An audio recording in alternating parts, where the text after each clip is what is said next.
Assalamualaikum warahmatullahi wabarakatuh. Perkenalkan, nama saya Yan Budi Pratama dengan NIM akhir 51. Di sini saya akan mempresentasikan mengenai mata kuliah pemilihan bahan dan proses yang bertema bending and buckling strength. Bending and buckling strength ini jika diartikan dalam bahasa Indonesia merupakan kekuatan lentur dan teguh. Baik, langsung saja kita mulai ke dalam pembahasan.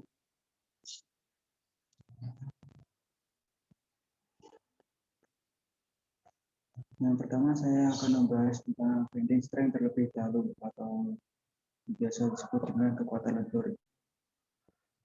Bending merupakan suatu reaksi yang ditimbulkan oleh gaya atau momen terhadap balok atau batang sehingga batang atau balok tersebut menjadi berubah bentuk. Di sini terdapat gambar sederhana dari bending. Bisa dilihat terdapat sebuah reaksi atau gaya pada setiap tumbuhan. Dan di atas batang atau balok di sini juga ada gaya yang memiliki arah berlawanan terhadap gaya yang ditimbulkan pada suatu tumbuhan. Reaksi dari gaya tersebut menjadi batang atau balok ini menjadi berubah bentuk atau menjadi lentur. Jenis bending atau kelenturan ini ada dua. Yang pertama, lenturan murni atau pure bending. Lenturan murni merupakan lenturan yang dihasilkan oleh kopel. Kalau dengan lenturan murni ini menghasilkan tegangan normal. Yang kedua, lenturan biasa atau ordinary bending.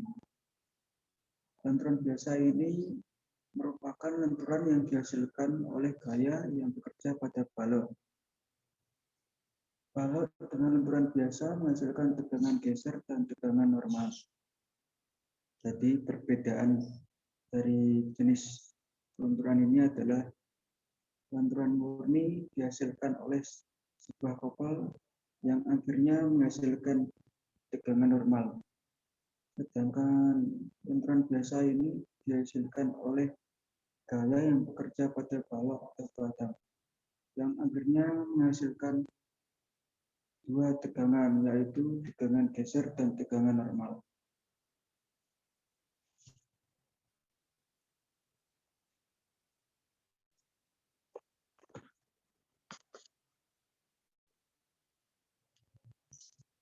Bending strength ini bisa dibuat menjadi sebuah bodi mobil, penjepit kertas, lemari arsip, dan lain-lain. Di sini ada skema atau proses dari bending yang saya ambil dari jurnal yang dibuat oleh Corto Oppuccino pada tahun 2014. Terlihat di sini terdapat sebuah batang atau balok yang di bawahnya ada buah tumpuan sendi. Setiap tumpuan ini terdapat gaya yang disimbolkan oleh F/2. Gaya di sini mengarah ke atas atau yang biasa diasumsikan dengan nilai positif. Kemudian di atas batang atau balok ini juga terdapat sebuah gaya yang berlawanan dengan arah gaya yang dihasilkan oleh sebuah tumpuan. Sehingga reaksi dari gaya tersebut ini menghasilkan batang atau balok menjadi berubah bentuk atau lentur. Bending ini pada gambar tersebut disimbolkan oleh huruf W.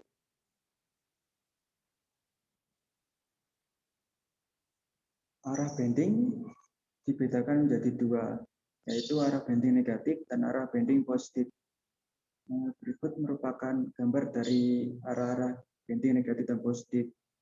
Bisa dilihat jika bending menghasilkan nilai negatif, lanjutan atau lenturannya menonjol ke arah atas. Sedangkan bending yang menghasilkan nilai positif, lenturannya menonjol ke arah ke bawah.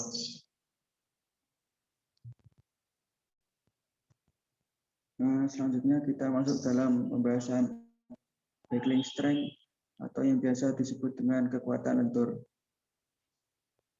Buckling merupakan suatu proses gagalnya suatu struktur untuk mempertahankan bentuk aslinya yang diakibatkan oleh kelebihan pembebanan.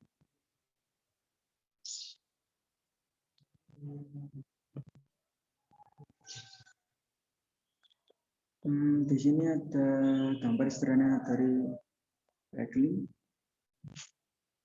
Terlihat dari arah samping dari batang atau balau ini diberikan sebuah gaya yang mempunyai arah berlawanan. Dan reaksi dari gaya tersebut ini membuat sebuah batang ini menjadi berubah bentuk.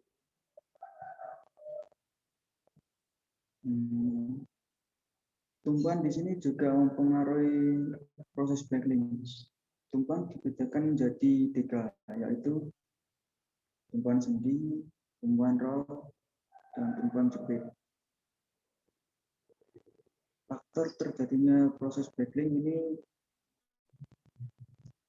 merupakan masalah geometri dasar seperti dimensi tipis atau lensing. Logikanya, apabila batang atau balau ini memiliki dimensi tipis atau berbentuk langsing, maka akan lebih mudah menjadi berubah bentuk ketika diberikan sebuah gaya yang berlebihan.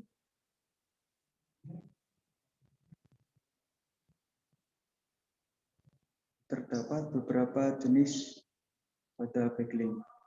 Yang pertama, flexural torsional buckling atau yang biasa disebut dengan tekuk lentur torsional.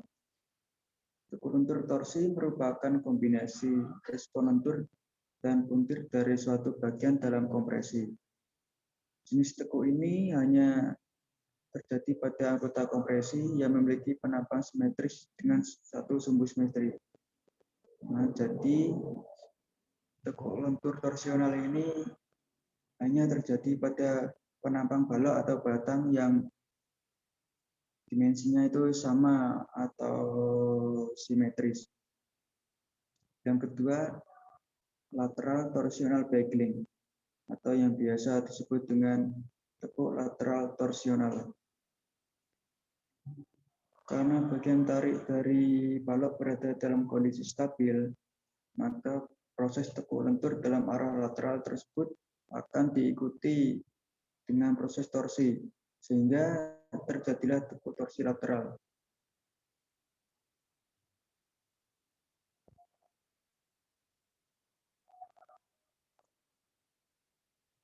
Selanjutnya, plastik buckling atau yang biasa disebut dengan tekuk plastik. Kekuatan tekuk suatu komponen struktur kurang dari kekuatan tekuk elastis atau plastik. Jika bahan bagian tersebut mengalami tekanan di luar rentang bahan elastis dan masuk ke dalam rentang material non-linear atau plastik. Jadi tekuk plastik ini terjadi apabila mengalami atau mendapat tekanan di luar rentang bahan elastis. Selanjutnya, dinamik buckling atau yang biasa disebut dengan tekuk dinamis. Jika sebuah kolom dibebani secara tiba-tiba dan kemudian beban dilepaskan, maka kolom tersebut dapat menahan beban yang jauh lebih tinggi daripada beban tekuk statistiknya atau diterapkan secara perlahan. Hal ini dapat terjadi dalam waktu yang cukup lama.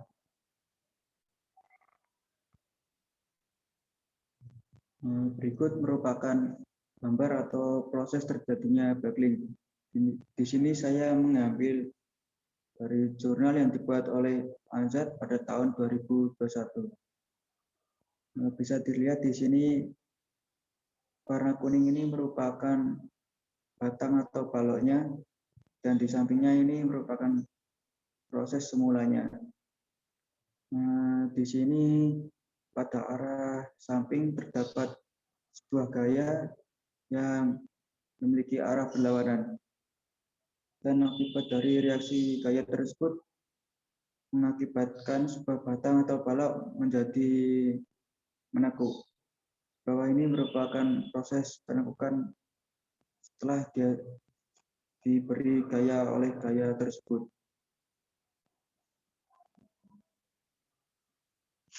Proses backlink ini berhubungan atau berkaitan dengan kekuatan struktur atau yang disebut dengan stiffness.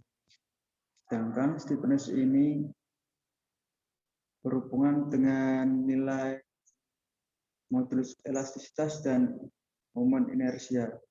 Jika nilai modulus elastisitas dan momen inersia ini semakin besar, maka akan mengakibatkan stiffness sedang menjadi lebih besar. Biasanya pada sebuah penelitian untuk memperbesar nilai momen inersia, maka dilakukan sebuah modifikasi pada luas penampangnya. Di sini terdapat tabel modifikasi luas penampang. Saya mengambil jurnal yang dibuat oleh Asiona pada tahun 2015. Luas penampang pada penelitian ini berbentuk T. Terdapat beberapa buah pengujian dengan dimensi yang berbeda-beda. Pengujian pertama berdimensi 80 kali 80 kali 9. Kemudian pengujian 2 masih sama, berdimensi 80 kali 80 kali 9. Kemudian di pengujian ketiga ini sudah mulai berubah nilai dimensinya, yaitu 80 kali 80 kali 18 dan seterusnya. Terlihat oke, setiap pengujian ini memiliki dimensi penampang yang berbeda-beda dan juga menghasilkan gaya yang memiliki nilai yang berbeda-beda.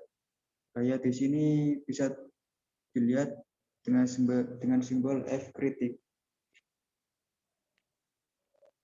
Nilai kekakuan yang kecil ini akan lebih mudah mengalami proses backlink. Jadi apabila nilai momen inersia dan modulus elastisitas semakin kecil, maka akan lebih mudah pada batang atau balok tersebut mengalami proses backlink atau tekuk. Dan faktor selanjutnya, semakin panjang balok atau batang, juga akan memperkecil nilai kekakuan. Kesimpulan dari presentasi saya, yang pertama, proses bending dan backlink ini sama saja merupakan sebuah reaksi yang disimpulkan oleh gaya atau momen sehingga mengakibatkan batang atau balok tersebut menjadi berubah bentuk yang tidak sama dengan bentuk semulanya. Yang kedua, bending dan backlink ini dipengaruhi oleh kekakuan atau yang biasa disebut dengan stiffness.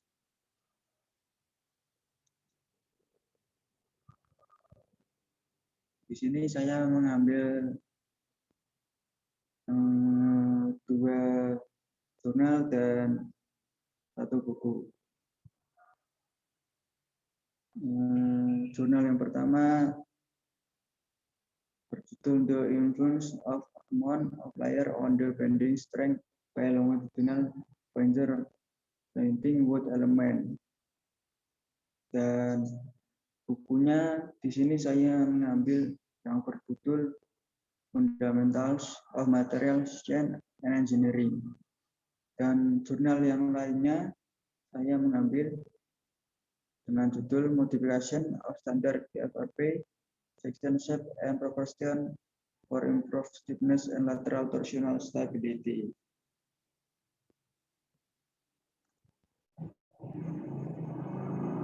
Sekian presentasi dari saya. Apabila ada salah kata, saya mohon maaf sebesar-besarnya. Wassalamualaikum warahmatullahi wabarakatuh.